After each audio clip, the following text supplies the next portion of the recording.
Hello, welcome to the Field of Streams, where every week I, your host, Janeen McCrae, read a short piece of my writing to you so that you don't have to. You're welcome, dear listener. Now, before I read each piece of writing, I like to give a little background on where the inspiration for it came from. Sometimes it'll be something I read. Sometimes it'll just be how I'm feeling about life or the creative process. Other times, I will try my hand at writing something humorous. And often, those ones occur because I've read something that triggered or tickled the comedic foot arch. I don't know. I don't like having my feet tickled. That would... This week, we're going for the humour one. So, two things I read. The first thing contained a term. Verminfluencer. I don't know why that's so hard to say. Verminfluencer. Verminfluencer. Remember a time before influencers were just called tryhards? Sorry, I'm just lashing out. That was unnecessary. Anyway, verminfluencer, a subset of pet influencers on Instagram. You know, the cats and dogs and famous hedgehogs or whatever. That's the normal pet influencer. Verminfluencers are the pets with Instagram accounts that are, well, vermin. Rats, raccoons, animals of that ilk. Raccoons. That's what this one's about. A raccoon named Lotor, speaking on behalf of a raccoon group and submitting their qualies and laying down their case for why these masked hooligans would make great brand ambassadors and why we'd, us humans, be fools to refuse their demands. As a second aside before we get into it, I mentioned the word splooting, which was, like verminfluencer, a term I had never heard. Splooting. I read that in a New York City Parks post where they were reassuring New Yorkers to not be concerned if they saw squirrels sort of laying flat on the ground with arms and legs splayed out in the height of a New York summer. As they explained in their post, quote, "On hot days, squirrels keep cool by splooting, stretching out, on cool surfaces to reduce body heat." End quote. If you get nothing else out of this post, you will have learned what splooting means. And verminfluencer, but I think you can forget that one after this one's done. Anyway, I think that's all the setup and context you need for this one. It's just fun, so get ready, prime your ears, and if you're on a walk, I hope this one makes you smile a little as you wander about the world. Here we go. I will now read to you a piece of my writing called Raccoons Under the Influence. Email reads, 2. Head, high leg, thing. Subject, Raccoons Under the Influence. Greetings, high leg thing with poorly secured foodstuffs. We, the great and mighty defilers from the 7th dimension of the underclass, would like to get in on some of this influencer action we see rippling through the socially rent garments of your collective consciousness. This concerns you, to whom. Read on if you want to live. I will keep it light and amiable, just like raccoons. We do not know what you manufacture in your private chambers, nor do we much care. But we, as intelligent, highly intelligent, like off-the-charts immeasurable, and why don't you leave out more board games at your campsites, we love the giant Jenga in particular, intelligent creatures, believe that we can effortlessly help you sling that sweet merch for profit and fame. I am Lotor, 12th of his name in this quadrant, supreme dumpster diver of the realm. These are our demands. You will sponsor us as brand ambassadors for your high-leg brand thing trivialities and whatnots, whatever it or they may be. You are stupid if you don't. As you have noted in your many spyings, we see you. We are constantly washing, or making the action of washing with our hands, foods and things we like to chew and swallow. Even when there is no water, we do the wash. We are great actors. This is our thing, and we are best at it by far. This action is natural to us, and we would like to, as a species, lean into our proclivities and make some cabbage rather than eating it for once. I believe, as do my many stealthy comrades, that if paired with the correct product, this washing motion habit could really aid in the highlighting and display of your doohickey and high leg thing invention, whatever that may be. Bubbly suds, scrubbing implements, laundry detergents. Perhaps you make colourful dish sponges that show support for your high leg wars or environmental concerns. We can help promote them with a wash your conscience clean play. Our grinning, trustworthy faces, married with our hand-washing motion, will lead to clicks, likes, and the use of many purchase codes. It's money in your bank. Sponsor us. We can also play our washing habit for comic effect, if this pleases you. I believe it will function well on TikTok and in Reels, and could easily be accompanied by the "My money don't jiggle jiggle, it folds" song, or even that "oh no" one, if we're aiming to get some yucks. Do you make douche products? Am I using that term correctly?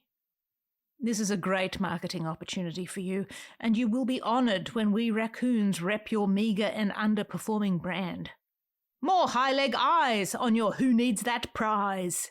More shares for your wares. Seriously, the opportunities are endless, and if there is one thing we know about, it's opportunity. Ever leave your cooler out at a campsite? You get it. My sister, Magis, is a self-appointed queen of the trash pandas. She has followers, not just animal control, and has recently started a very popular OnlyFans. Queen! There is not one amongst us who looks more regal, more stately, more pure fire than Magis when perched upon a trash can edge, looking back at you in a threatening manner. I say this to you in the hope that you are a manufacturer of garbage products. I have no doubt they are garbage, but I mean actual garbage products such as cans, pails, bins, and products of that ilk. You were not expecting me to use the word ilk, but high-leg things consistently underestimate me. I have an enormous vocabulary. Tremendous. It's pretty dope, actually. I would go so far as to say it's irrefutatable. Misunderestimate me at your peril. I see many celebrity high-leg things putting wet masks on their faces for hours in their sponsored, fake, highly edited content. We have no need for your masks, as they are low class, the lowest, and do nothing for our complexions. Our complexions are kept plush, aided by the constant swill of garbage juices as we go about our day on the streets and boulevards of your high-leg thing world. This is our strength. Anyway, I bring this up because masks are our particular area of expertise. My cousin, Klepto, has one of the finest masks in the forest. Every time he comes into town, aka nightly, he is mobbed for autographs because of it. Since you are now trying to shift your new ring light for the perfect Zoom meeting, you should make it your priority to talk to me, as I am his agent. I don't know what Zoom is exactly, but did you know that our masks are actually anti-glare devices? I put it to you that Klepto, when featured in a campaign for your light, will be able to keep his eyes so wide, clear, and squint-free that you will see the perfect circle of your dumb ring light reflected in his eyes.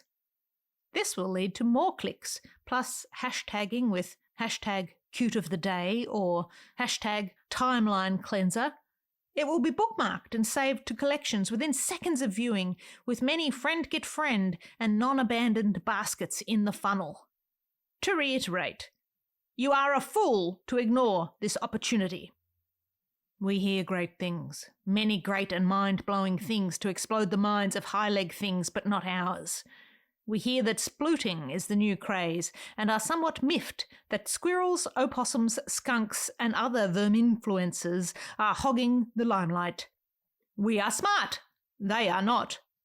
A raccoon sploot is the highest form of the art, and I predict many shares when we take selfies doing this. It will go viral. Fun fact.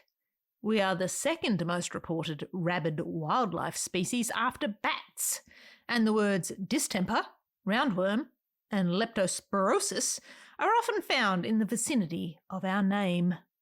Viral is our bread and butter. We could perhaps do a flash sploot as a group wearing your latest charity footwear. Just spitballing here. I have many ideas to bring to your picnic table. Have I mentioned our magnificent hands yet? Engineered by our god, Robert, we have hands that make opening jars and packets a cinch. This is due to our 5 toes. Yes, you read that correctly. We skipped the fingers altogether. At least, I read that on the internet, as I have never thought too much about it, busy as I am flipping lids on your bear-proof Yetis to better access your poorly stashed Lunchables. We can easily open cans, sachets, lids, and the hearts of your audience to bring great attention to your wares. We can also operate slippery doorknobs and can work with your set designer to align with the vision on how we could shoot this. I will let you know the budget. We have great reach. Our reach is truly marvellous. While our health is exemplary, we will prepare and drink your green sludge if it will help secure this deal, and are happy to exercise our toes, hands and reach to achieve ROI on your goop. In closing the lid on this matter, my esteemed trashmates and I look forward to your thoughts. Please leave your reply at the dumpster at the back of the Tubby's Cowboy Victuals restaurant on Watson Street next Tuesday night. Our response, when it comes, will be swift, noisy, and annoying. Yours, Lotor. P.S. Klepto says I should mention we have special feet that rotate 180 degrees. Bet your high legs don't do that unless provoked by faulty bindings.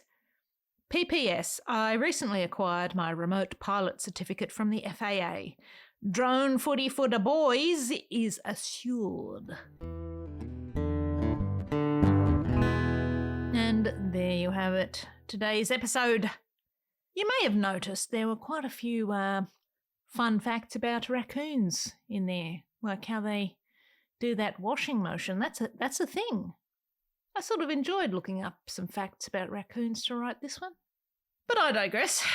I share these missives as a way of showing my creative process, and by doing that, perhaps inspire creative folk like you to get out there and make something of your own. Are you making anything right now? Are you sharing it? I do hope so. Speaking of sharing, if you enjoy Field of Streams, which is what you just listened to, why not recommend it to someone you think might enjoy it? Support like that is my favourite kind of support, the sharing kind.